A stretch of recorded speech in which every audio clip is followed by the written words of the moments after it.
Good morning Chandini. Good morning Alex. Well Chandini, ரொம்ப நாள் கழிச்சு வந்து திருப்பி மீட் பண்ணுறதுல வந்து எனக்கு ரொம்ப சந்தோஷம். அதுக்கு முன்னாடி வந்து நம்ம நிறைய இடங்களை பற்றி நீங்கள் வந்து எக்ஸ்பிளைன் பண்ணியிருந்தீங்களாமே, அதாவது என்னென்ன டூரிஸ்ட் ஸ்பாட் அதெல்லாம் பற்றி சொல்லியிருக்கீங்க. எக்ஸ்பிளைன் பண்ணியிருந்தீங்களாமேனா அப்போ நீங்கள் பார்க்கல எபிசோட? நானும் பார்த்தேன், ஆனால் வந்து கொஞ்சம் கேள்விப்பட்ட மாதிரி சொன்னா தானே உங்களுக்கு சந்தோஷமா இருக்கும். ஓ மை காட், நிறைய பேர் சொன்னாங்க எபிசோட் பார்த்தாங்கன்னு சொல்ல வரீங்க. ஓகே, நிறைய சரி. என்னன்னா எனக்கு ஒரு கேள்வி இருக்குது, அதனால தான் அந்த எடுத்தேன். இப்போ என்னன்னு பார்த்தீங்கன்னா, நான் ஒரு இடத்த பற்றி சொல்கிறேன், இவ்வளோ நீங்கள் சொல்லியிருக்கீங்க இல்லையா, இதை வந்து கணிக்க முடியுதான்னு பார்ப்போம். என்னன்னு பார்த்தீங்கன்னா, ரொம்ப வறண்ட காடா இருந்த ஒரு இடம் இன்னைக்கு வந்து ஒரே பார்த்து வாயை பொளக்குற அளவுக்கு மாறிடுச்சு. இது எந்த இடம்? அவ்வளோ நல்லா செழிப்பாயிருச்சுன்னா, அதாவது ரொம்ப குக் கிராமமா இருந்த ஒரு இடம் இன்னைக்கு வந்து எல்லாராலையும் வியக்கப்பட்டு இன்னைக்கு எல்லாராலையும் பார்க்கப்படுற ஒரு விஷயமா அது மாறப்பட்டிருக்கு. அது என்னன்னு சொல்லுங்க பார்க்கலாம். என்னன்னு போன வாரம் என்ன பார்த்தோம்? லாஸ்ட் டைம் நான் பிரீத்தியோட என்ன இது பேசினேன், அதோட தான் கனெக்ட் ஆகி தான். சரி, நீங்க யோசிச்சுட்டே இருக்காதீங்க, நானே சொல்லிடுறேன். என்னன்னு பார்த்தீங்கன்னா, அந்த இடம் பேர் ஹரியானா. அப்போ நீங்கள் ஒரே ஒரு கிளூக்கு தான் இவ்வளோ விட்டு போட்டிங்களா? ஆக்சுவலாக அந்த இடத்த பற்றி நான் முன்னாடியே சொல்லிடுறேன். என்னன்னு பார்த்தீங்கன்னா, அந்த இடம் வந்து ரொம்ப ஒரு கிராமமாக இருந்தது. ஓகேவா? யூஸ்வலாக பார்த்தீங்கன்னா நம்ம சவுத்தில் இருக்கிற வில்லேஜை விட ரொம்ப ரா வில்லேஜாக இருந்தது. ரீசெண்டாக இந்த NH10 அப்படின்லாம் படம் வந்துச்சு இல்லையா பாலிவுட்டில், இன்னைக்கும் ஹராஸ்மெண்ட் இருக்குது அப்படின்னு சொல்லிலாம் வந்து ஒரு வாய்ஸ் கொடுத்துருக்காங்க பாலிவுட்ல இருந்து. ஸோ அந்த இடம் இன்னைக்கு பார்த்தீங்கன்னா குர்காவ்னு சொல்லிட்டு one of the biggest city. அப்படியே அந்த இடத்துக்குள்ள நுழைஞ்சாலே அப்படியே துபாய் பார்க்குற மாதிரி இருக்குமா. சரி சரி, அந்த லெவலுக்கு மாறி இருக்கு. அப்படியே நிறுத்திக்கோங்க, நம்ம நிறைய விஷயங்கள் வந்து நிறைய செக்மெண்ட்ல பேசணும். சரியா? இப்போ எல்லாத்தையும் சொல்லிட்டீங்கன்னா அப்புறம் மிச்ச செக்மெண்ட்ல நம்ம என்ன பேசுறது? ஓகே, ஸோ இதுல இருந்து என்ன தெரியுது, டேரக்டா நம்ம செக்மெண்ட்டுக்குள்ள போகணும் தெரியுது. அதுக்கு முன்னாடி குட் மார்னிங் சொல்லணும் தெரியுது. சொல்லலாமா? கண்டிப்பா. நேயர்கள் அனைவருக்கும் புத்தம் புது காலை வணக்கம்.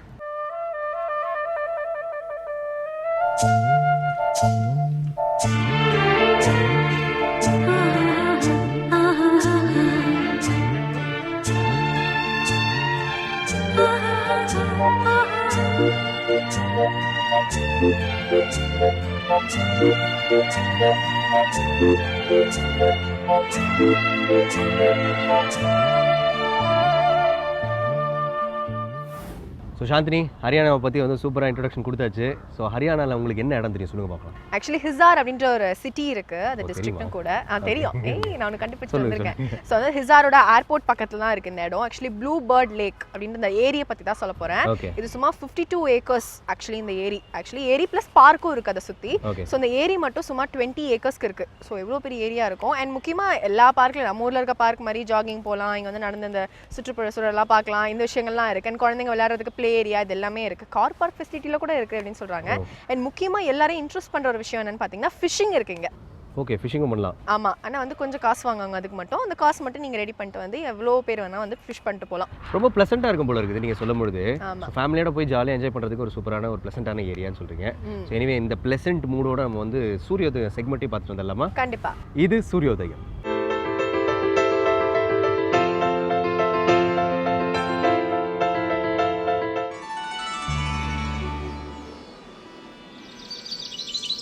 இன்று 30/6/2015 செவ்வாய்க்கிழமை, மன்மத வருடம் ஆனி மாதம் 15ஆம் தேதி. இன்று சூரியோதயம் 5:56. ராகு காலம் மாலை 3 மணி முதல் 4:30 மணி வரை. யமகண்டம் காலை 9 மணி முதல் 10:30 மணி வரை. குளிகன் பகல் 12 மணி முதல் 1:30 மணி வரை.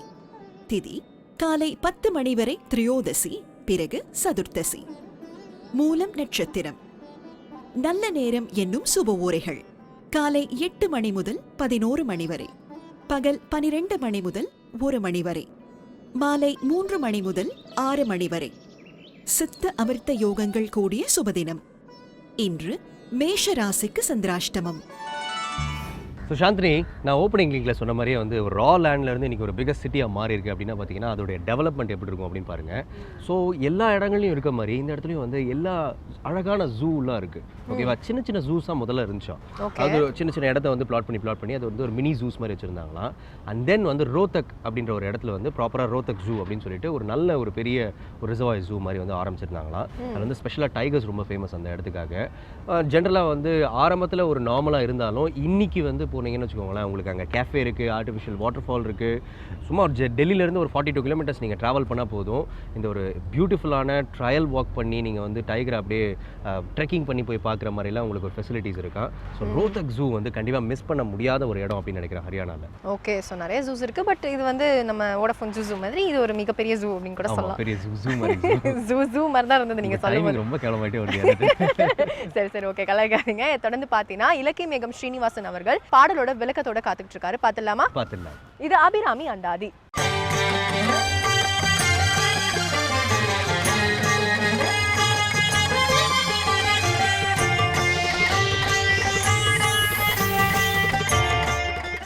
ஸ்ரீ வித்யோபாசனாசக்தம் ஸ்ரீ வித்யாபீடபூஷணம் ஸ்ரீ வித்யாபினவம் வந்தே ஸ்ரீ கிருஷ்ணானந்த சர்க்குரும். அனைவருக்கும் இனிய காலை வணக்கம். அபிராமி அந்தாதி அற்புத திருப்பாடல்களிலே பாடல் 13 வைராகிய நிலை எய்த என்கின்ற தலைப்பிலான அற்புதமான பாடல். பூத்தவளே புவனம் 14ஐயும் பூத்த வண்ணம் காத்தவளே பின் கறந்தவளே கரைக்கண்டனுக்கு மூத்தவளே என்று மூவா முகுந்தற்கு இளையவளே மாத்தவளே உன்னையன்றி மற்றோர் தெய்வம் வந்திப்பதே என்ற ஒரு அருமையான பாடல். தேவியினுடைய பெருமையை சொல்லக்கூடிய அற்புதமான பாடல். தேவிதான் இந்த உலகத்தை படைக்கிறாள், காக்கிறாள், உரிய காலத்திலே அவற்றையெல்லாம் மறைத்து அருளுகிறாள் என்கின்ற அருமையான செய்தியை அபிராமி பட்டர் நமக்கு வழங்குகிறார். வைராகிய நிலை என்பது, உறுதிப்பாடு என்பது தலைமை பதவியிலே ஒரு செயலை செய்யக்கூடியவர்களுக்கு இயல்பாக இருக்கக்கூடிய விஷயம். மகாத்மா காந்தியை சொல்லுகிற பொழுது சொல்லுவார்கள், அவருடைய தாயார் புத்தலிபாய் மிக சிறந்த வைராகிய செயலராக இருந்திருக்கிறார். அவருக்கு ஒரு நல்ல பழக்கம் இருந்திருக்கிறது. என்ன என்று சொன்னால், தினசரி காலையிலே சூரியனை தரிசனம் செய்த பிறகுதான் உணவு உண்பது என்பதற்கான பழக்கம். காலையில் எழுந்து அன்றாட கடமைகளை எல்லாம் முடித்து விடுவார்கள். அந்த காலத்திலே காலையிலே எழுவது என்பது 3:30 மணி 4 மணி அப்படி எடுத்துக்கொள்ள வேண்டும். அப்படி காலையில் எழுந்து அவர்களுடைய கடமைகளை எல்லாம் நிறைவு செய்த பிறகு சூரியன் உதித்த பிறகுதான் மற்ற கடமைகளை செய்து சாப்பிடுவாராம். ஒரு முறை நல்ல மழைக்காலம், 1 நாள் 2 நாள் 3 நாட்கள் சூரியன் பார்க்கவே வாய்ப்பு இல்லாமல் மேகமூட்டமாக இருக்கிறது. அந்த சூழ்நிலையில் சூரியனை பார்க்கவில்லை என்று சொன்னதற்காக 3 நாட்கள் தொடர்ச்சியாக சாப்பிடாமலே இருந்திருக்கிறார். அப்படிப்பட்ட ஒரு மிகப்பெரிய வைராக்கியம் அந்த தாய்க்கு இருந்ததினாலே தான் மகாத்மா காந்திக்கும் அந்த உறுதிப்பாடு இருந்தது என்று பெரியவர்கள் சொல்வார்கள்.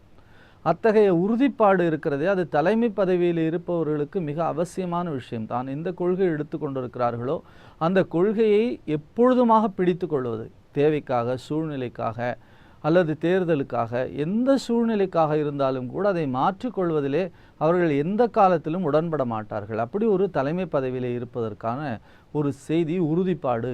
தேவி எப்பொழுதும் உறுதிப்பாட்டோடு இருக்கிறாள். அப்படி இருப்பதனாலே தான் அவள் ஸ்ரீவித்யா ராஜராஜேஸ்வரியாக இருந்து இத்தனை விஷயங்களை நமக்கு இந்த உலகத்திலே நடத்தி தந்து கொண்டிருக்கிறாள்.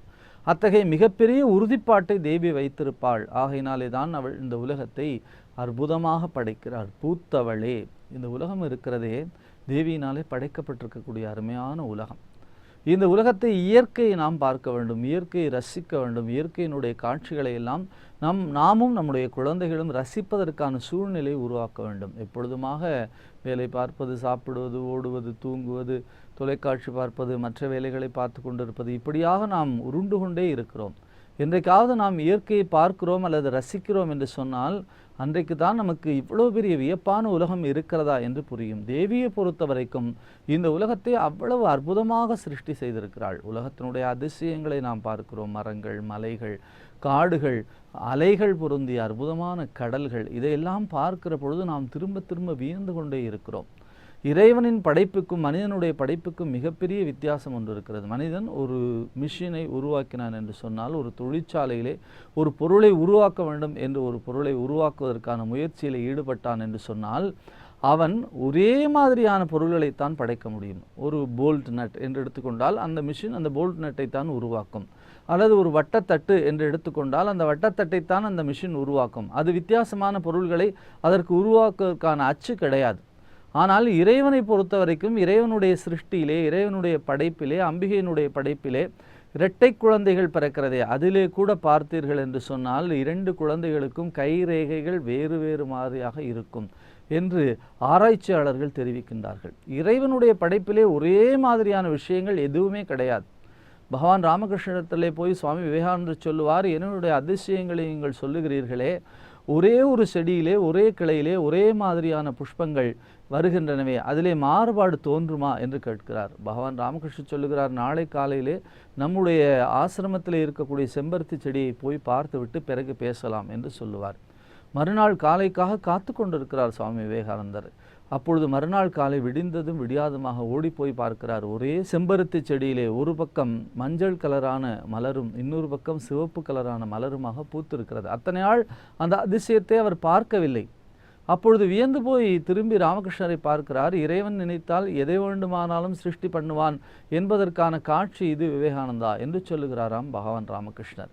இதுதான் பராசக்தியினுடைய பெருங்கருணை, பேரருள். பூத்தவள், இந்த உலகத்தை அவள்தான் உருவாக்கி இருக்கிறாள். பூத்தவளே புவனம் 14 ஒன்றல்ல இரண்டல்ல, இந்த சிருஷ்டி பண்ணியிருக்கக்கூடிய பிரபஞ்சம் இருக்கிறதே, ஸ்பேஸ் என்று சொல்லுகிறார்களே, யூனிவர்ஸ் என்று சொல்லுகிறார்களே, இதிலே சூரிய குடும்பங்கள் எத்தனையோ இருக்கிறது. நமக்கு தெரிந்த பூமி, நமக்கு தெரிந்த கோள்கள், நமக்கு தெரிந்த சூரியன் என்று எடுத்துக்கொண்டால் நாம் ஒரே ஒரு சூரியனை சுற்றி வரக்கூடிய 9 கோள்களைத்தான் சிந்தித்து கொண்டிருக்கிறோம். ஆனால் பிரபஞ்ச வெளியிலே, அண்ட வெளியிலே இது போன்ற எத்தனையோ சூரிய குடும்பங்கள் இருப்பதற்காக இன்றைக்கு அறிவியல் ஆராய்ச்சியாளர்கள் வியந்து போய் சொல்லியிருக்கிறார்கள்.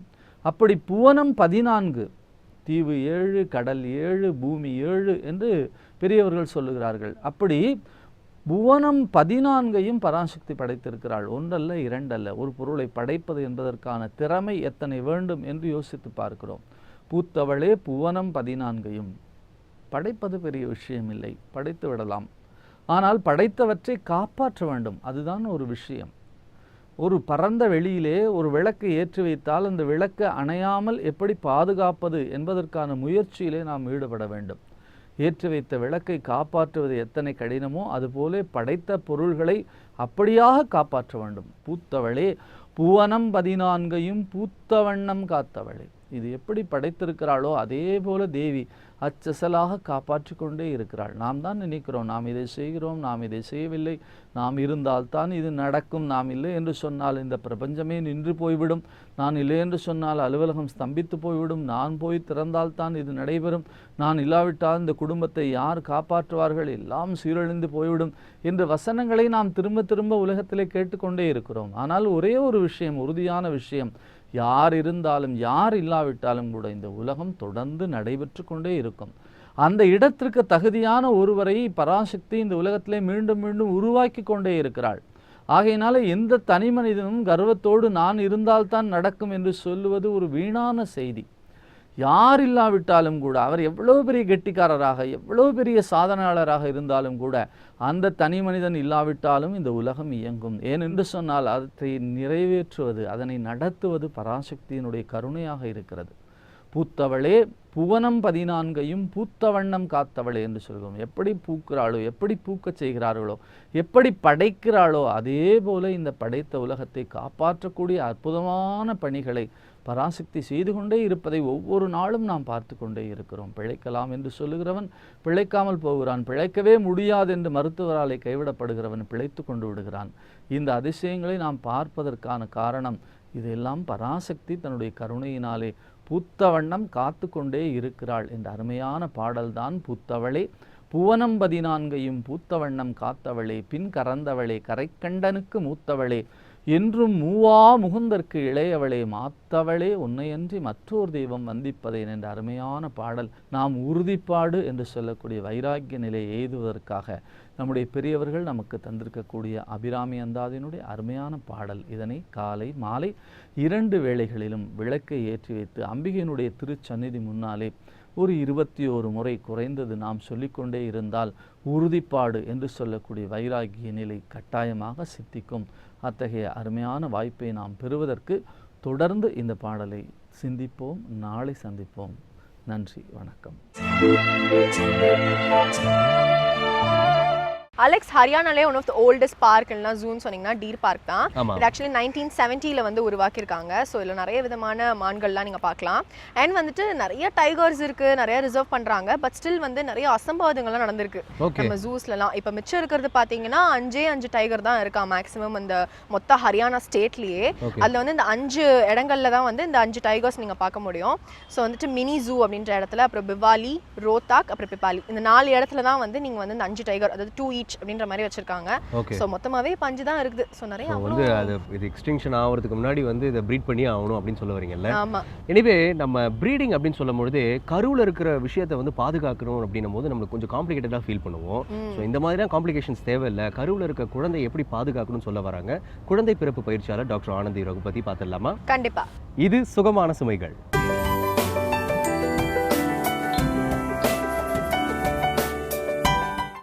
வேந்தர் டிவி நேயர்களுக்கு வணக்கம்.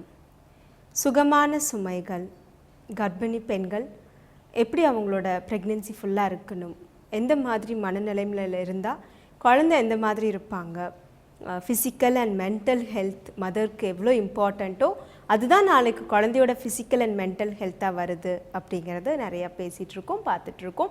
இதுக்காக என்னெல்லாம் புதுசாக செய்யணும், இல்லை நான் ரொம்ப பர்ஃபெக்டாக இருக்கேன், எனக்கு வந்து எந்த விதமான தொந்தரவும் இல்லை, நான் நல்லா சாப்பிட்டுக்கிறேன், ரொம்ப ஹெல்த்தியாக தூங்குறேன், நல்லா வாக் போக முடியுது, பிரிஸ்காக இருக்க முடியுது அப்படின்னு சொல்லி சொன்னால் ஓகே, நீங்கள் எதுவுமே புதுசாக கான்சென்ட்ரேட் பண்ண வேண்டியதே இல்லை நான் இந்த மாதிரி சில காம்ப்ளிகேஷன்ஸ் இருக்குது எனக்கு அப்படின்னா கண்டிப்பாக அவங்க தான் வந்து சில மாற்று வழிகள்லாம் செய்யணும் அப்படின்னு சொல்லி சொல்லுவோம். ஸோ இந்த மாதிரி எல்லா ஆக்டிவிட்டீஸும் பார்த்தாச்சு. ப்ரெக்னென்சியில் ஹாப்பியாக இருக்கணும், லேபரை பற்றி பயம் இருக்கக்கூடாது, லேபர் வந்தாச்சு, குழந்தை பிறந்தபோது பிரெஸ்ட் ஃபீடிங்க்கு என்ன பண்ணணும், இப்படி சின்ன சின்ன செக்மெண்ட்ஸ் எல்லாம் பார்த்துட்டோம். இப்போ குழந்தை வரும்போது எந்த மாதிரி சில பதட்டங்கள் இருக்கும் அம்மாவுக்கு, அது எப்படி எல்லாம் ஈஸியாக அதை ஹேண்டில் பண்ணணும் அப்படிங்கிறத பற்றி பேசிகிட்ருக்கோம். ஸோ நியூபார்ன் வரும்போது கண்டிப்பாக எல்லாத்தையும் சொல்கிறேன், அந்த ஜான்சன்ஸ் ஆடில் காமிக்கிற மாதிரி பேபியாலாம் உங்கள் கையில் கொடுக்க மாட்டாங்க. பேபிஸ் வந்து ரொம்ப பார்க்குறதுக்கு ஒரு வித்தியாசமாகவும், நார்மல் டெலிவரியில் ரொம்ப நேரம் இருந்தாங்க, ப்ரொலாங் லேபர் இருந்துச்சுனாலோ அந்த ஹெட்டெல்லாம் பார்த்திங்கன்னா தலையெல்லாம் கொஞ்சம் வேறு ஷேப்பில் தான் இருக்கும். அண்ட் பாடியோட கலர் அதே மாதிரி, சிலர்லாம் கலர் இப்படி இருக்குது அப்படி இருக்குது, அது ஒவ்வொருத்தரோட அந்த ஃப்ளூயிட் எப்படி இருந்துச்சோ என்ன மாதிரி ஒரு நேச்சரோடு இருந்துச்சோ அது டிசைட் பண்ணுது. அண்ட் லேட்டர் ஆன் பார்த்திங்கன்னா குழந்தை பிறந்த உடனே வந்து ரொம்ப தலையெல்லாம் பார்த்திங்கன்னா கொலன்னு உள்ளே போகிற மாதிரி தான் இருக்கும். பாடியோட ஸ்ட்ரக்சர் எல்லாம் ஹெட்டில் 6 பார்ட்ஸாக டிவைட் ஆகிருக்கு. அது வந்து ஹெட்டு நார்மல் டெலிவரியில் வர்றதுக்காக வேண்டி அந்த மாதிரி சில ஷேப்லலாம் இருக்கும். தலையை டச் பண்ணாலே ஏதோ ஒரு சாஃப்டான ஒரு பார்ட்டை டச் பண்ண மாதிரி இருக்கும். அண்ட் ப்ரீதிங் பார்த்திங்கன்னா இனிஷியலாக எடுக்கிறதுனால குழந்தை மேலே கீழே போயிட்டு வரும். சம்டைம்ஸ் ஸ்டில்லாக அப்படியே இருப்பாங்க, ப்ரீதே எடுத்துக்காத மாதிரி இருப்பாங்க. இந்த மாதிரி நிறைய விஷயங்கள் இருக்குது. 2-3 நாளில் குழந்தைங்களுக்கு பார்த்திங்கன்னா நல்ல ரெட் ஸ்பாட்ஸ் மாதிரி இருக்கும். அங்கங்கே ஸ்ட்ராபெரி மார்க்ஸ்னு சொல்லுவோம், அந்த மாதிரி சில உடம்புல பட்டையாக சிகப்பாக தடிக்கிறது இருக்கும். அண்ட் பேக்கில் பின்னாடி க்ளூட் மசில்ஸ் கிட்டலாம் பார்த்திங்கன்னா கண்டிப்பாக ஒரு க்ரீன் கலரில் மார்க்ஸ் எல்லாம் இருக்கும். இது ஒன்றும் பாடி வந்து உள்ளே இருந்தது வேறு, வெளியில் இருக்கிற அட்மாஸ்ஃபியர் வேறு, வெளியில் கிடைக்கிற ஃபுட்டு வேறு மாதிரியான ஃபுட்டு, இப்படி எல்லா விஷயத்துக்கும் பாடி அடாப்ட் ஆகிறதுக்கு சில சேஞ்சஸ் காட்டியே தீரும். குழந்தையோட போன்ஸ் கை கால்லாம் கொஞ்சம் வளைஞ்ச மாதிரி இருக்கும்னு நான் சொல்லியிருப்பேன், அந்த போன்ஸ் வளர்கிறதுக்காக வேண்டி. அண்ட் பார்த்திங்கன்னா சில நேரத்தில் ப்ரைவேட் பார்ட்ஸில் கேர்ள் பேபியாக இருந்துச்சுன்னா மேலே பார்த்திங்கன்னா நிப்பிளில் சில மில்க் செக்ரேஷன் மாதிரி இருக்கலாம், வெஜைனாலில் ப்ளீடிங் மாதிரி கூட 1 or 2 drops இருக்கலாம். இதெல்லாம் பயந்துக்கவே வேண்டாம். ஆஸ் அ மதர் வந்து ஒரு சின்னது நடந்தாலும் இதை முன்னாடியே தெரிஞ்சுக்கிட்டீங்க அப்படின்னு சொல்லி சொன்னால் ஓகே இதனால தான் நடக்குது அப்படின்னு தேவையில்லாமல் பேனிக் ஆக வேண்டாம்.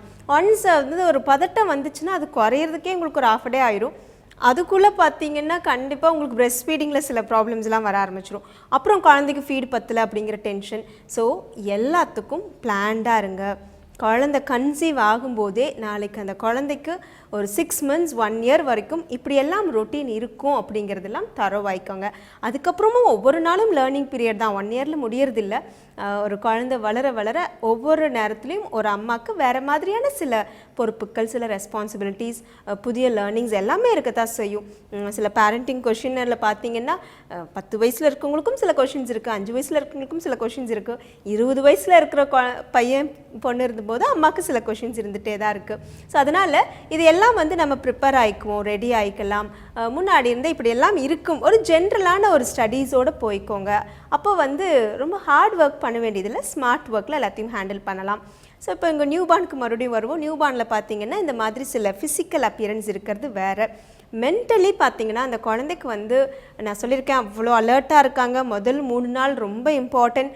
ஒரு மதர்லி ஹக், அந்த ஒரு பிறந்த குழந்தைக்கு 3 விஷயம் வேணும்னு சொல்லுவோம். ஃபஸ்ட்டு ஃபீடு வேணும், அதுக்கெல்லாம் முன்னாடி கூட ஒரு டச், ஒரு க்ளோஸ் டச் வேணும். அதுக்கப்புறம் ஒரு சேஃபான பிளேஸ் அப்படின்னு ஃபீல் பண்ணுற மாதிரியான ஒரு இடம். பிரெஸ்ட் ஃபீட் பண்ணும்போது மட்டும்தான் இந்த 3மே ஃபுல்ஃபில் ஆகும். அதனால வந்து அந்த குழந்தைக்கு அதுதான் first and foremost thing. Mothers milk கொடுக்காம, பிரெஸ்ட் மில்க் கொடுக்காம வேறு எந்த கொஷினுமே உங்கள் மனசில் வரவே கூடாது. அது எவ்வளோ பெனிஃபிட்னு சொல்லிட்டு உங்களுக்கு என்ன பெரிய ஃபார்முலா மில்க்கையோ இல்லை வேறு எதையாவது கொடுக்குறாங்க அப்படின்னு சொல்லி சொன்னால் தயவு செய்து அக்செப்ட் பண்ணிக்காதீங்க. அது வந்து குழந்தைக்கு பாய்சனை கொடுக்குற மாதிரி தான், ஸ்லோ பாய்சன் கைண்ட் ஆஃப். அதனால அந்த பிரெஸ்ட் ஃபீட் அவ்வளோ இம்பார்ட்டன்ட். அதை மட்டும் ஒரு 3 நாள் ஃபோக்கஸ் பண்ணுங்கள். ஃபஸ்ட்டு 3 days கொடுத்தாலே, அந்த குழந்தைக்கு பிரெஸ்ட் ஃபீடு கொடுத்தாலே ஆல்மோஸ்ட் 50% அந்த குழந்தையோட தேவை முடிஞ்சு போயிடுது. ஆனால் நம்ம ஊரில் முதல் 3 நாளே கொடுக்க மாட்டாங்க. அம்மா ஒரு பக்கம், குழந்தை ஒரு பக்கம், இல்லை பிரெஸ்ட் மில்க் வரலை அப்படிங்கிற ஒரு பெரிய மித்தை வச்சுருக்காங்க எல்லாரும். அது எங்கேருந்து கண்டுபிடிச்சாங்கன்னு தெரியல. ஸோ அந்த மாதிரி எல்லாம் சில மேஜிக். பிரெஸ்ட் மில்க் எல்லாம் உடனே வராது. குழந்தை வாய் வச்சு சக் பண்ணும்போது அது ஒரு அந்த ஹார்மோன்ஸ் எல்லாம், நம்ம உடம்புல இருக்கிற சில ஹார்மோன்ஸ் எல்லாம் பார்த்திங்கன்னா மேஜிக்குன்னு தான் சொல்லணும். கடவுளோட படைப்பில் ஒன்றொன்றும் வந்து ரொம்ப அபிரிவிதமான வேலைகளை செஞ்சிட்ருக்கு. ஸோ குழந்தை வந்து நிப்பிள் வந்து ரொம்ப சென்சிட்டிவ். அந்த குழந்தையோட லிப்பு பட்ட உடனே ஒரு மெசேஜ் பிரெயினுக்கு போகும், ஓகே என்னோட வேலை ஸ்டார்ட் ஆயிடுச்சு, ரெடி பண்ணு. ஸோ குழந்தைய பக்கத்துலேயே கொண்டு வராமல் மில்க் செக்ரேட் ஆகணும்னா எப்படி செக்ரேட் ஆகும்? So there is no possibility. எவ்வளோக்கு எவ்வளோ குழந்தைங்கள பக்கத்தில் வச்சுருக்கீங்களோ அந்த அளவுக்கு சீக்கிரமாக செக்ரேஷன் இன்க்ரீஸ் ஆகும். ஸோ இந்த பேசிக் ஃபார்முலாவே தெரியாமல் நிறையா மதர்ஸ் பார்த்திங்கன்னா பிரெஸ்ட் மில்கை ஸ்கிப் பண்ணிடுவாங்க. அண்ட் நான் சொல்லியிருக்கேன், முதல் 3 மணி நேரத்துக்குள்ளே எப்படியாவது குழந்தைக்கு ஃபீட் பண்ணுங்கள். அது நார்மலாக இருந்தாலும் சரி, சிசேரியனாக இருந்தாலும் சரி. அஃப்கோர்ஸ் சிசேரியனாக இருந்தால் கஷ்டம்தான். குழந்தை பிறந்து 3 மணி நேரத்துக்குள்ளே உங்களுக்கு சம்டைம்ஸ் கான்ஷியஸே வந்திருக்காது, போஸ்ட் ரெக்கவரி ரூமில் தான் இருப்பீங்க.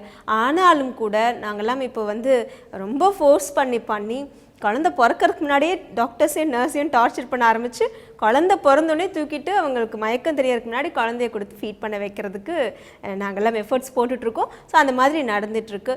45 minutes அந்த குழந்தைக்கு ஒரு நேச்சுரல் இன்ஸ்டிங்க்ட் வரும், ஃபீட் பண்ணியே ஆகணும் அப்படிங்கிற மாதிரி தேடுவாங்க. அதை விட்டுட்டிங்கன்னா மெதுவாக ஒரு செகண்ட் முடிஞ்சு 3rd hour 3 மணி நேரம் முடியறதுக்குள்ளே மறுபடியும் ஒரு இன்ஸ்டிங்க்ட் வரும்.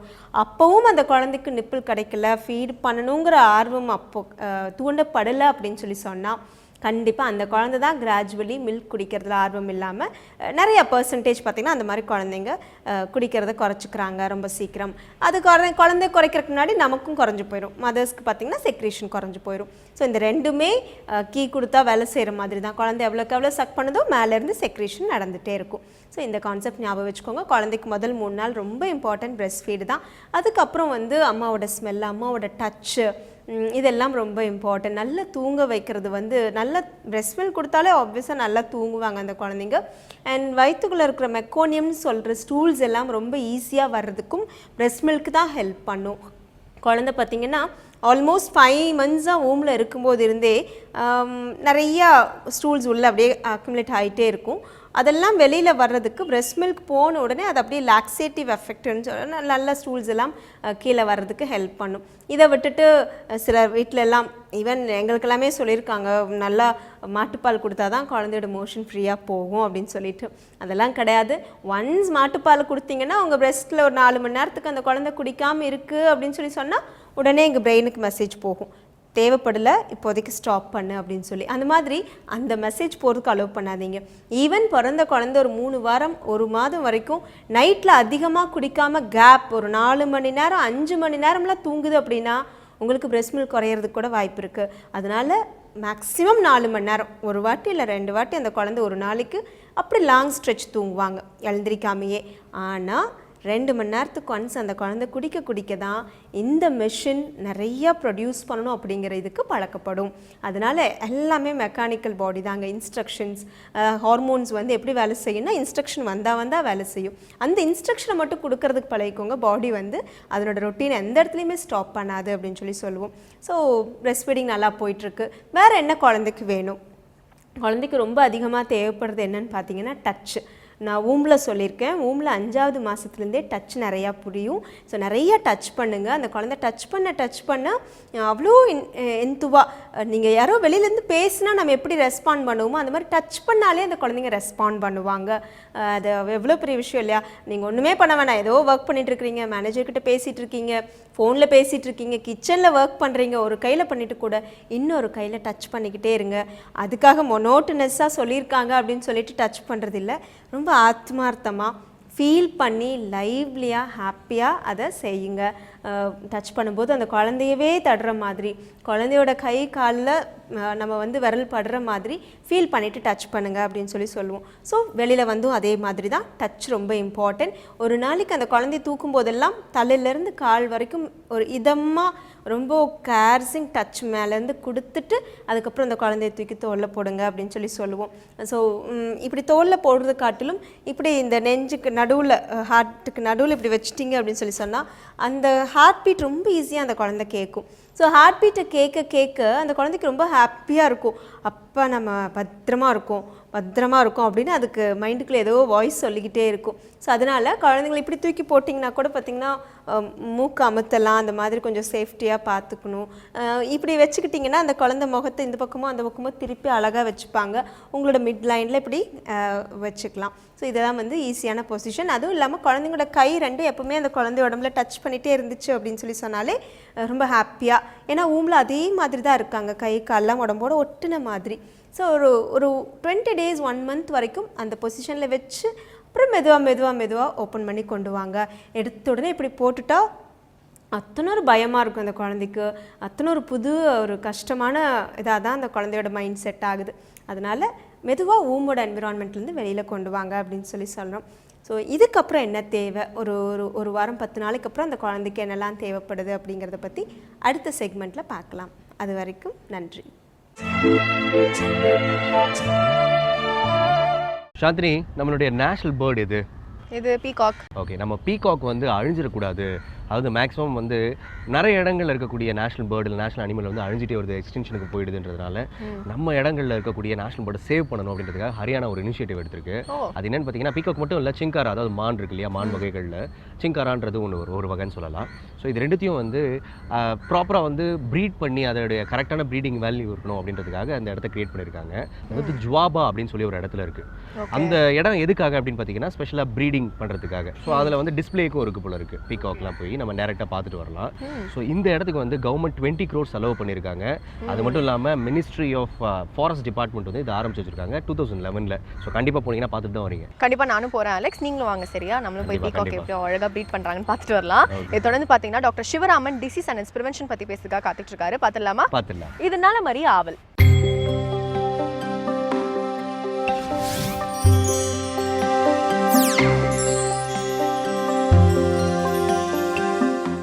வேந்தர் தொலைக்காட்சி நேயர்களுக்கு காலை வணக்கங்கள். அழகு குறித்த அக்கறைகள் வந்து இன்றைக்கி மிகப்பெரிய அளவில் கூடிகிட்டே வருது. அதுவும் குறிப்பாக வந்து தலைமுடி குறித்த பிரச்சனைகளும், தலைமுடிக்கு எப்படி பாதுகாப்பாக வச்சுக்கிறது, தலையை எப்படி அலங்காரம் பண்ணுறது, தலையில் நரை வராமல் எடுத்துக்கிறது எப்படி வந்து இந்த வழுக்கை வந்து முடிந்த வரைக்கும் தள்ளி போடலாம். என்னுடைய பெரியவங்க, எங்கள் வீட்டில் இருக்கக்கூடிய அப்பாவுக்கு வந்து ரொம்ப சீக்கிரமே வந்து இளவழுக்க வந்துருச்சு, எனக்கு வழுக்க வந்துடக்கூடாது அப்படின்னு நினைக்கிறவங்க, முடி கொட்டிடுது, எங்கள் அம்மாவுக்கு ரொம்ப சீக்கிரமே முடி ரொம்ப கொட்டிடுச்சு, எனக்கு அது மாதிரி வரக்கூடாது அப்படிங்கிற அக்கறைகள் இன்றைக்கி மிகப்பெரிய அளவில் கூடியிருக்கு. அது பார்த்திங்கன்னா சின்ன குழந்தைகளே வந்து எனக்கு வந்து முடி ரொம்ப டென்ஸாக இருக்கணும், முடி நல்லா சுருண்டு எனக்கு நிறையா இருக்கணும் அப்படின்னு அதுக்காக எனக்கு ஏதாவது எண்ணெய்கள் இருக்கா அப்படின்னு கேட்கக்கூடிய காலம் இன்றைக்கி மிகப்பெரிய அளவில் இருக்குது. அதில் ஒரு மிக முக்கியமான பிரச்சனை, இன்றைக்கி அதிகம் பேசப்படுற பிரச்சனை அப்படி என்னென்னா இளநரை அப்படிங்கிறது. நரை அப்படின்னாலே நரை, திரை, மூப்பு அப்படின்னு வயோதிகத்தினுடைய அடையாளமாக பார்க்கப்படுறது. எல்லாரும் வந்து ஒரு 50-55 வயதுக்கு மேலே வந்து முடி நரைச்சிருந்தால் தான் அதை வந்து ஏற்றுக்கொள்வாங்க. முன்னாடியே நரைச்சிது அப்படின்னா அது ஒரு வயோதிகத்தினுடைய அடையாளம். வயோதிகத்தினுடைய அடையாளம் அப்படின்னாலே ஒரு இயலாமையோட அடையாளம் அப்படிங்கிற மாதிரி சமூகத்தில் ஒரு புரிதல் இருக்குது. என்னமோ வந்து இளம் வயதில் இருக்கவங்களால தான் எல்லாம் செய்ய முடியும், வயோதிகத்தில் இருந்தால் நம்ம வந்து ஒரு இயலாமைக்கு போயிடுவோம் அப்படிங்கிற மாதிரி ஒரு தவறான கண்ணோட்டம் வந்து நிறைய இருக்குது. அதனால் முடி ஒரு 30 வயது 32 வயதில் இருக்கவங்களுக்கு லேசாக நரைக்க ஆரம்பித்தா உடனே தபோதிபோன்னு ஐயோ எனக்கு ரொம்ப சீக்கிரமே நரை வந்துருச்சு அப்படின்னு பயப்படுறவங்க நிறைய. இன்னும் சிலருக்கு பார்த்திங்கன்னா சில சின்ன பசங்களுக்கு 10 வயது பையன் 12 வயது பெண்களுக்கு 1-2 இடங்களில் நரை வந்திருக்கதை பார்ப்பாங்க. அதை உடனே பயந்துட்டு ஐயோ அந்த ஒரு காதுக்கு மேலே ஒரே ஒரு இடத்துல மட்டும் 4 முடி வந்து வெள்ளையாக இருக்குது சார், அது வேகமாக அவனுக்கு நரைச்சிருமா அப்படின்னு பயந்துக்கிட்டு வரக்கூடிய மருத்துவர்களை போய் பார்க்கக்கூடிய மக்கள் இன்றைக்கி ரொம்ப அதிகமாக இருப்பாங்க. இந்த நரை ஏன் ஏற்படுது, அதில் இளநரைனா என்ன, இந்த நரை இளநரை வந்தால் ரொம்ப பயப்படணுமா, இல்லை அந்த நரைக்கு வந்து சிகிச்சை அளிக்கலைன்னா அது வேக வேகமாக பரவிடுமா, ஒரு வயதுக்கு மேலே நரை வர்றது வந்து ஒரு இயல்பான விஷயந்தானா, என்ன செய்யணும் அப்படிங்கிற ஒரு புரிதல் எல்லாருக்குமே இருக்கணும். இன்றைக்கு நிறைய தலைமுடியை அலங்காரம் செய்கிறது வந்து நிறையா வந்துருச்சு. முன்னாடிலாம் வந்து ஒரு திருமண காலத்தில் கல்யாணத்து அன்னைக்கு தான் வந்து போய் ஹேர் மேக்கப்லாம் நிறைய பண்ணுவாங்க. இன்றைக்கு வந்து ஒரு பார்ட்டி அப்படின்னா உடனே வெளியே எங்கேயாவது எல்லோரும் ஒரு 10 குடும்பங்கள் செய்கிறதுனா உடனே அதுக்கு தலை அலங்காரத்துக்குன்னு பார்லரில் போய் அதை பண்ணுறேன் இதை பண்ணுறேன்னு பண்ணுறவங்க நிறைய இருக்காங்க. அப்புறம் தன்னுடைய ஆடைக்கு ஏற்றால் போல, தன்னுடைய உடல் அமைப்புக்கு ஏற்றாற் போல் தலைமுடியை அலங்காரம் செய்கிறது, சுருட்டி விடுறது, அப்புறம் அதை அயன் பண்ணுறது, அப்புறம் கோடு கோடாக்குறது, இப்படி பல விஷயங்கள் பெண்கள் நிறையா செய்கிறாங்க. சின்ன குழந்தைகள் கூட ஒரு 10 வயது 8 வயது குழந்தைகள் ரொம்ப தன்னை அலங்கரித்து கொள்வதற்காக தலை சிகை அலங்காரங்களில் நிறைய விஷயங்களை ஏற்றுக்கொள்கிறாங்க. முதல் விஷயம் என்ன அப்படின்னா, அளவுக்கு அதிகமாக மிக ஃப்ரீக்வெண்ட்டாக ரொம்ப அடிக்கடி இது மாதிரியான சிகை அலங்காரங்கள் தவிர்க்கப்படத்தான் வேணும். இது வந்து எவ்வளவுதான் அது வந்து ரொம்ப சேஃப் என்று பேசப்பட்டாலும் கூட ஒரு இயற்கைக்கு மாறான சில வடிவங்களை கொண்டு வர்றது ஏதாவது ஒரு வகையில் அந்த முடிக்கு வந்து ஹெல்த்தியாக இருக்காது. அதனால் அவசியம் இல்லாமல் அடிக்கடி மாதத்துக்கு ஒரு தடவை அது மாதிரிலாம் தலைமுடியை மாற்றி மாற்றி அதை வந்து நேராக்குறேன், சுருட்டி விடுறேன், இந்த மாதிரி வேலைகள்லாம் வந்து செய்கிறத தவிர்க்கணும். இது ரொம்ப அடிப்படையான ஒரு விஷயம். அடுத்து 2வது, தலைமுடியை பராமரிப்பதற்கு நம்மளுடைய வாழ்வியலும் நம்ம உணவும் ரொம்ப ரொம்ப முக்கியமானது. உணவு விஷயத்தில் நிறைய அக்கறைகள் இருக்கணும். ரொம்ப பித்தத்தை கூட்டுற, நம்ம அடிக்கடி இந்த தோல் முடி அப்படின்னாலே வர்ற வார்த்தை வந்து பித்தம் தான். உடலில் ரொம்ப சூடு உண்டாக்கக்கூடிய உணவுகள், அடிக்கடி கோழிக்கறி சாப்பிட்றது, அடிக்கடி எண்ணெயில் பொரித்த உணவுகள் சாப்பிட்றது, இந்த மாதிரி சின்ன சின்ன சிற்றுண்டிகளில் பஃப்ஸு, சிப்ஸு, இந்த ஊறுகாய், மிளகாப்பொடி எண்ணெய், இந்த மாதிரி எண்ணெய் பலகாரங்களை சாப்பிட்றது, டிரான்ஸ்ஃபேட்ஸுங்கிற அந்த கெட்ட கொழுப்புகளில் வெந்து எடுக்கப்பட்ட பொரித்து எடுக்கப்பட்ட உணவுகளை நிறைய எடுக்கிறது, இதை முதல்ல குறைச்சிக்கொள்ளணும். முடிக்கு அவ்வளோ அலங்காரம் பண்ணணும், நிறைய எண்ணெய் போடணும், அது கலரிங் பண்ணணும் அப்படின்னு காட்டுற அக்கறையை உணவில் காட்டாமல் இருந்தாங்கன்னா கண்டிப்பாக முடி கொட்டுதலும் ஏற்படும், சீக்கிரமே நிறை வர்ற தன்மையும் உண்டாகும். ஈரலை எதெல்லாம் வலுப்படுத்துகிறதோ, கல்லீரலுக்கு நல்லா இருந்தது அப்படின்னா நல்ல கருமையான முடி, நம்ம ஊரில் கருமையான முடி, வெளிநாட்டவருக்கு அவங்கவுங்க நிறத்துக்குரிய முடி வந்து அந்த பிக்மெண்ட்ஸ் வர்ற விஷயம் வந்து பெரும்பாலும் ஈரல் நல்லா வலுவாக இருந்தால் மட்டும்தான் முடியும். அதனால் ஈரலை வலுப்படுத்துறதுனா பழங்கள் நல்லது, கீரைகள் நல்லது. குறிப்பாக கரிசலாங்கண்ணி கீரை, இந்த கரிசலாங்கண்ணி கீரையை வந்து தலைக்கு தைலமாக நேரடியாக போடுறதுக்கும் அதை தான் சொல்லுவாங்க. அதே கரிசலாங்கண்ணி கீரை தான் ஈரலை நல்லா வலுப்படுத்தி கருமை நிறத்தை கொண்டு வர்றதுக்கும் உதவியாக இருக்கும். இந்த கரிசலாங்கண்ணி சாறை நல்லா எடுத்து தேங்காய் எண்ணெயில் காய்ச்சி தலைக்கு தேய்ச்சி கொள்ளலாம். அதே கரிசலாங்கண்ணி கீரையை நம்ம வந்து உணவுக்கு கீரையாக நார்மலாக எடுத்துக்கொள்ளலாம். நல்லா உலர்த்தி பொடி பண்ணி வச்சுக்கிட்டு ஒரு அரை தேக்கரண்டி வந்து நம்ம உணவுக்கு முன்னாடி சாப்பிட்டுட்டு வரலாம். இது வந்து பொதுவாக முடி வளர்ச்சி நல்லா வர்றதுக்கும் உதவும், இந்த இளம் வயதில் வரக்கூடிய நரை வர்றதையும் தடுக்கும். இன்னொரு முக்கியமான பொருள் வந்து நெல்லிக்காய். பெரிய நெல்லிக்காய் வந்து பல நோய்களுக்கு இன்றைக்கி அதில் நல்ல பொருட்கள் இருக்கிறத கண்டுபிடிக்கிறாங்க. குறிப்பாக பார்த்திங்கன்னா உடல் மெலிந்து வற்றக்கூடிய HIV நோயில் கூட அந்த நெல்லிக்காய் பயனாகுது அப்படின்னு கண்டுபிடிச்சிருக்காங்க. அப்படி இருக்கும்போது இந்த நெல்லிக்காய் வந்து மிகச்சிறந்த ஒரு கற்ப மூலிகை. குறிப்பாக அந்த காலத்தில் அதுக்கு என்ன சொல்லியிருக்காங்க அப்படின்னா, வயோதிகத்தை கட்டுப்படுத்தும். வயோதிகத்தை கட்டுப்படுத்தும் அப்படின்னாலே அதுக்கு வந்து தோல் சுருக்கத்தை வந்து குறைக்கும், தோல் தளர்ச்சியை குறைக்கும், மூட்டு தேய்வை குறைக்கும், கண் பார்வை குறைவை வந்து கட்டுப்படுத்தும், எல்லாத்த விட நரையை வந்து குறைக்கும். நரை திரை மூப்புன்னு சொல்லக்கூடிய வயோதிகத்தின் அடையாளத்தை கட்டுப்படுத்துறது அந்த பெரிய நெல்லிக்காய் தான். அந்த நெல்லிக்காயை நம்ம வந்து வாரத்துக்கு 2 நாள் 3 நாள் சும்மா நேரடியாக சவைத்து சாப்பிடலாம்.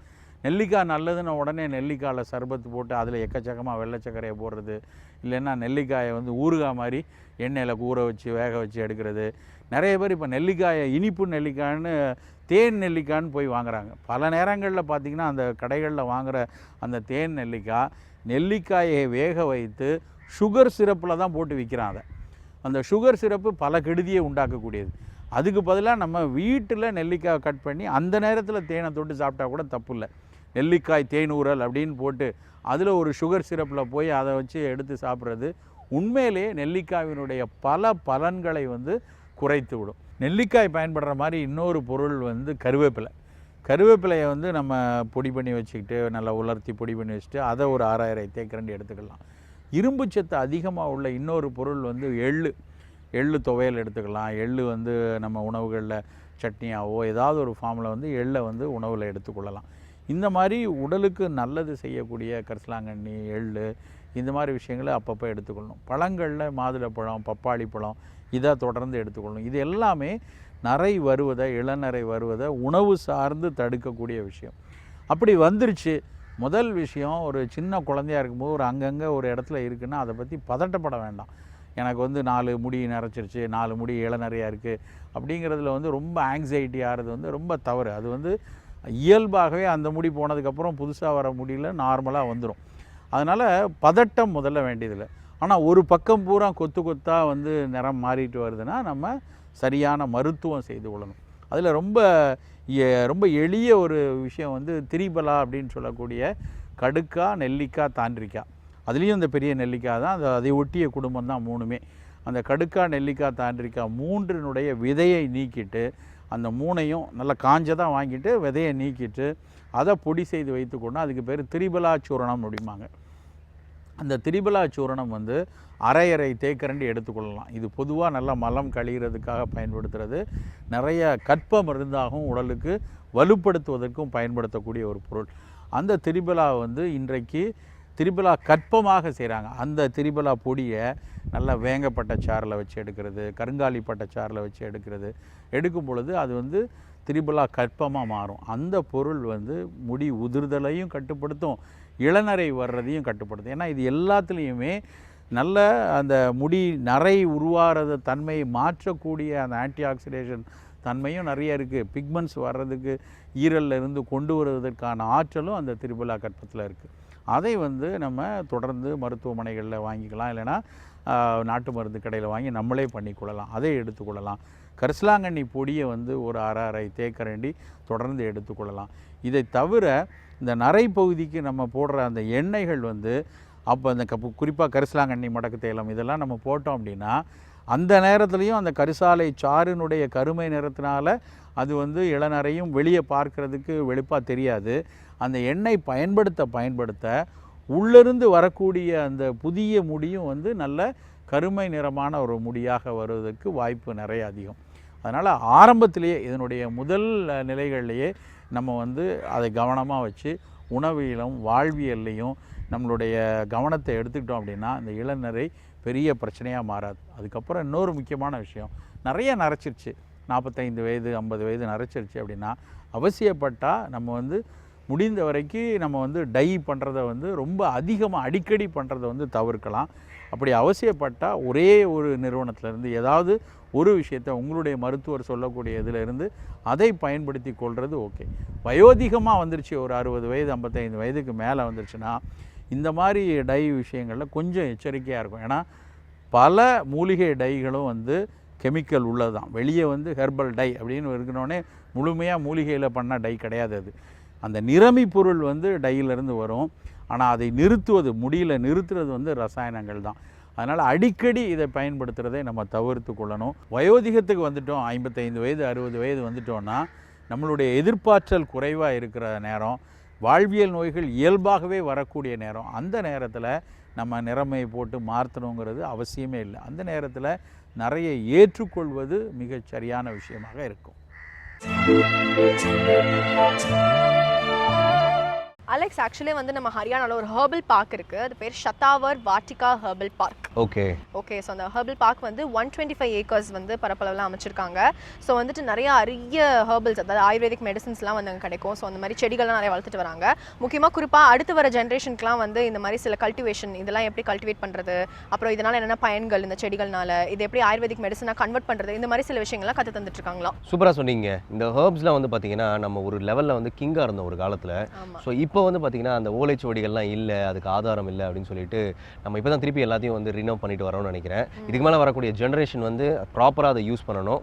ஸோ அதுக்காக வந்து ஒரு ஸ்டெப் வந்து ஹரியானா பண்ணியிருக்கேன் போது கொஞ்சம் சந்தோஷமாக இருக்குது. ஸோ இதை தொடர்ந்து இன்னைக்கு யாருக்கு யோகம் இருக்குது அதிகமாக அப்படின்றத தெரிஞ்சுக்கிறதுக்கு யதார்த்த ஜோதிடர் செல்வி வந்திருக்காரு. பார்த்துடலாமா? கண்டிப்பாக. இது யோகம் நல்ல யோகம்.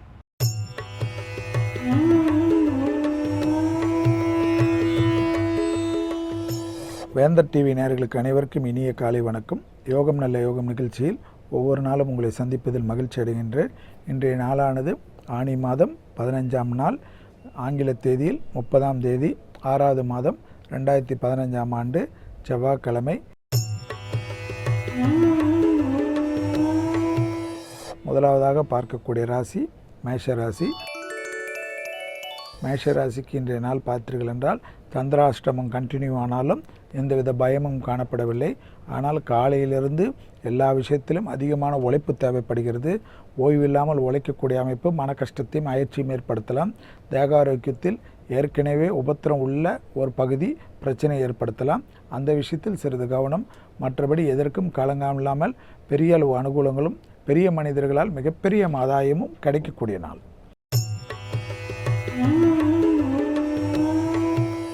அடுத்ததாக நாம் பார்க்கக்கூடிய ராசிக்காரர்கள் ரிஷபராசிக்காரர்கள். ரிஷபராசிக்காரர்களுக்கு வெளிவட்டாரம் அனுகூலங்கள், எடுத்த காரியத்தில் ஜெயமெல்லாம் காணப்பட்டாலும் கோபப்படுவதே வேண்டாம். கண்டிப்பாக கொடுக்கல் வாங்கல் பிரச்சனையில் மிக கவனமாக இருங்கள். தேவையில்லாத வாக்குவாதங்கள் பெரும் சங்கடத்தையும் கஷ்டத்தையும் ஏற்படுத்தலாம். வங்கி கடன்கள் விஷயத்தில் கூட நீங்கள் போய் பேசுவது நன்மை ஏற்படுத்தி தரும். குடும்பத்தில் உங்களுக்காக இருக்கிறவர்களிடம் இவ்வளோ கோபம் பெரும் சிக்கலை ஏற்படுத்தலாம்.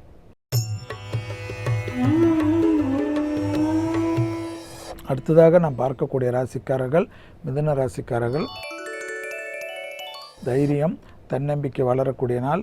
அதே சமயம் தேக ஆரோக்கியத்தில் சிறிது கவனம். கண்டிப்பாக ஒத்த தலைவலி, ஜுரம் தொந்தரவுகள் சிறிது பாதிப்பை ஏற்படுத்தலாம். மற்றபடி உத்தியோகத்திலோ தொழிலிலோ எந்தவித சிக்கலும் காணப்படவில்லை. புதிய அறிமுகங்கள் நிச்சயமாக பெருமளவு பிராப்தமும் மண்ணால் பூமியால் மிகப்பெரிய ஆதாயமும் பெறக்கூடிய நாள்.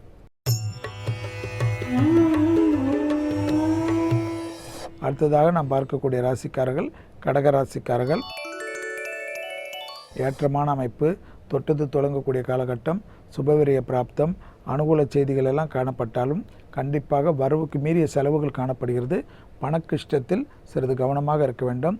தேவையில்லாத கடன்கள் அட்டைகளை பயன்படுத்துவது, டாம்பிகத்திற்காக செலவு செய்வது தவிர்த்து கொள்ள வேண்டும். முடிந்தளவு வங்கி அட்டைகளை வீட்டிலே வைத்துவிட்டு செல்வது நன்மை தரும்.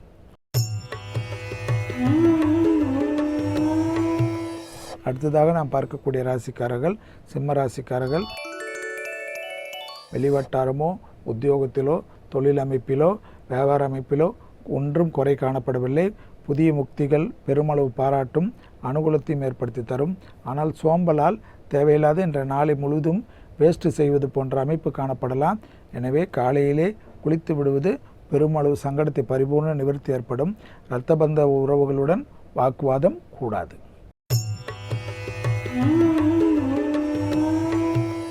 அடுத்ததாக நாம் பார்க்கக்கூடிய ராசிக்காரர்கள் கன்னியா ராசிக்காரர்கள்.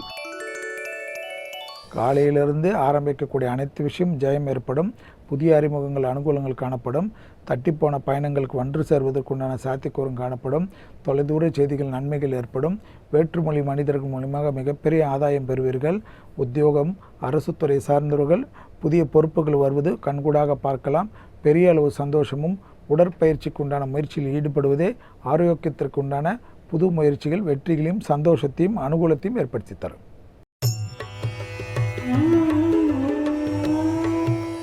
அடுத்ததாக நாம் பார்க்கக்கூடிய ராசிக்காரர்கள் துலா ராசிக்காரர்கள். வெளிவட்டாரம் அனுகூலம் எல்லாம் காணப்படுவதுடன் தந்தையாருடைய தேக ஆரோக்கியம் எப்படி இருக்கிறது என்று பார்த்து கொள்ளுங்கள். தந்தை வழி உறவுகளுக்கு உங்களுக்கு வாக்குவாதம் வேண்டாம். வெளிவட்டார அனுகூலங்கள் எல்லாம் காணப்பட்டாலும் ஏற்கனவே கண்களில் உபத்திரம் உள்ள துளாராசிக்காரர்கள் சிறிது கவனமாக இருக்க வேண்டும். அவசியமில்லாத பயணங்களை தவிர்த்து கொள்வதுடன் பண அமைப்பில் தேவையில்லாத வாக்குவாதங்கள் இல்லாமல் சிலருக்கு வாக்கு கொடுப்பது சிக்கலை ஏற்படுத்தலாம். ஜவாப் ஜாமீன் கூடாது.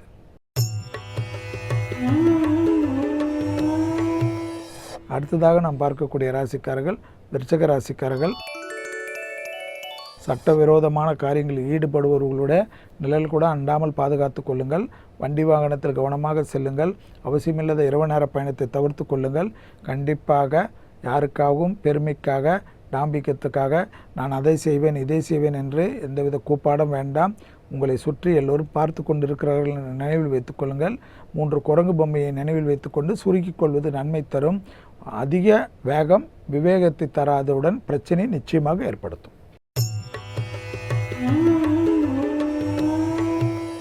அடுத்ததாக நாம் பார்க்கக்கூடிய ராசிக்காரர்கள் தனுசு ராசிக்காரர்கள். தனுசு ராசிக்காரர்களுக்கு சிறப்பான யோகத்தை தரக்கூடிய நாள். சுபவிரய பிராப்தம், அனுகூல பிராப்தம், எதிர்பார்க்காத இடத்திலிருந்து நல்ல செய்தி, வரவுக்கு மீறிய செலவுகள் காணப்பட்ட அந்த செலவுகளுக்கு உண்டான பண வரவு, வங்கிகள் கடன் அமைப்பு அனுகூலங்கள், எதிர்பார்க்காத இடத்திலிருந்து நல்ல செய்திகள், வண்டி வாகன மாற்றங்கள், புதிய முயற்சிகள் பெரும் சந்தோஷத்தையும் அனுகூலத்தையும் ஏற்படுத்தி தருவதுடன் கடல் கடந்து நல்ல செய்திகளுக்கு உண்டான உத்தரவாதம் தரக்கூடிய நாள்.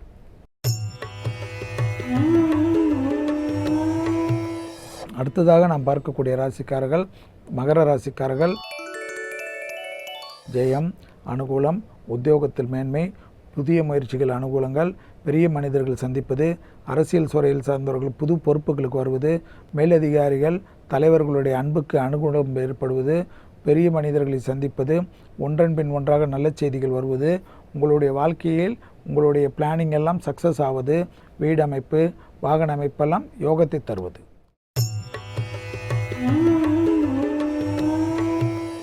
அடுத்ததாக பார்க்கக்கூடிய ராசிக்காரர்கள் கும்பராசிக்காரர்கள். உத்தியோகத்தில் அனுகூலமான செய்திகள், நல்ல விஷயத்திற்குண்டான உத்தரவாதங்கள், அரசு துறையில் இருந்த பிரச்சனைகளில் நிவர்த்திகள், பெரிய மனிதர்களின் சந்திப்பு, ஆடை ஆபரண சேர்க்கைக்கு உண்டான உத்தரவாதம், நீண்ட நாட்களாக இருந்த பணப்பிரச்சனை திடீரென்று வரக்கூடிய பணத்தினால் அட்ஜஸ்ட் செய்வது, அதாவது உங்களுக்கு வியாபாரத்தில் அபிவிருத்திகள், புதிய உக்திகள் ஏற்படுவது, தொலைதூர பயணங்கள், இரவு நேர பயணங்கள், எந்த பயணங்கள் வந்தாலும் கண்டிப்பாக தொழில் நிமித்தமாக எடுத்துக்கொள்வது நன்மை தரும்.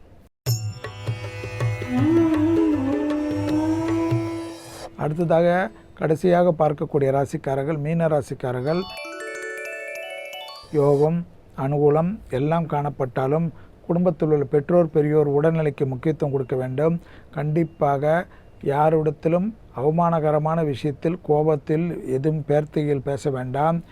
உடன் வேலை செய்வர்கள், கீழ் வேலை செய்வர்கள், அண்டை அயலாரட்டு விஷயத்தில், வண்டி வாகனத்தில் செல்கின்ற சமயத்தில் சிறிய வாக்குவாதங்கள் பெருமளவு மன சங்கடத்தையும் அசிங்கத்தையும் அவமானத்தையும் ஏற்படுத்தி விடலாம். எனவே பொறுத்து கொள்ளுங்கள், சிரிப்புடன் இருங்கள். தேன் தடவிய வார்த்தையை மேன்மை அடைத்தக்கூடிய அமைப்பை மீனராசிக்காரர்களுக்கு ஏற்படுத்தும். எனவே உணர்ச்சி வசப்படுவது சிக்கலை நிச்சயமாக ஏற்படுத்தும். மீண்டும் நாளை யோகம் நல்ல யோகம் நிகழ்ச்சியில் சந்திப்பதில் மகிழ்ச்சி அடைகின்றேன். நன்றி, வணக்கம். ஸோ சாந்தினி, சூப்பராக ஹரியானாவை பற்றியும் அங்கே இருக்க இடங்கள் பற்றியும் வந்து சூப்பராக நம்ம வந்து ஒரு விர்ச்சுவலாக நம்ம காமிச்சிருக்கோம்னு நினைக்கிறேன். நம்ம வார்த்தையிலேயே விர்ச்சுவலாக நம்ம காமிச்சிருக்கோமா? சரி, ஓகே நினைக்கிறேன். பட் வந்து ஹரியானா பற்றி இன்னும் நிறையா இருக்குல்ல? கண்டிப்பாக இன்னும் நிறையா இருக்குது. ஸோ நாளைக்கும் என்ன பண்ண போகிறோம்னு பார்த்தீங்கன்னா, ஹரியானாவில் இப்போ நம்ம விட்ட நிறைய இடங்கள் இருக்கு இல்லையா? ஸோ நாளைக்கும் ஹரியானா பற்றி தான் நம்ம பேச போகிறோம். ஏன்னா அவ்வளோ பியூட்டிஃபுல்லான இடங்கள் இருக்கும்போது சொல்லாமல் இருக்க முடியுமா நம்மளால்? என்ன ஒரு ஃபீலிங், என்னால் முடியல. ஹரியானாக்கு எப்போ ட்ராவல் பண்ணி போயிருக்கீங்களா அலெக்ஸ்? கண்டிப்பாக நான் ஹரியானாவுக்கு பக்கத்தில் தான் வாழ்ந்தேன், அதாவது டெல்லியில் தான் இருந்தேன். ஸோ வந்து ஹரியானா பற்றி நானும் நிறைய பார்த்துருக்கிறேன். நிறைய பியூட்டிஃபுல்லான இடங்கள் இருக்குது. ஸ்பெஷலாக லேண்ட்ஸ்கேப்ஸ் வந்து ஆசமாக இருக்கும். ஸோ அதை பற்றிலாம் நம்ம நாளைக்கு பேசலாங்க. ஏங்க திருப்பி என்ன பேசுகிறீங்க? சரி சரி, ஓகே ஓகே. ஸோ ஹரியானா பற்றி நாளைக்கு இன்னும் நிறைய விஷயங்கள் நாங்கள் கூட ஷேர் பண்ணுறதுக்காக வரோம். பட் அதுக்கு முன்னாடி இன்றைக்கி நாங்கள் கிளம்ப வேண்டிய டைம் வந்துருச்சு. So this is Chandini Mathivanan and Alex signing off from the entertainment of புத்தம் புது காலை. Bye.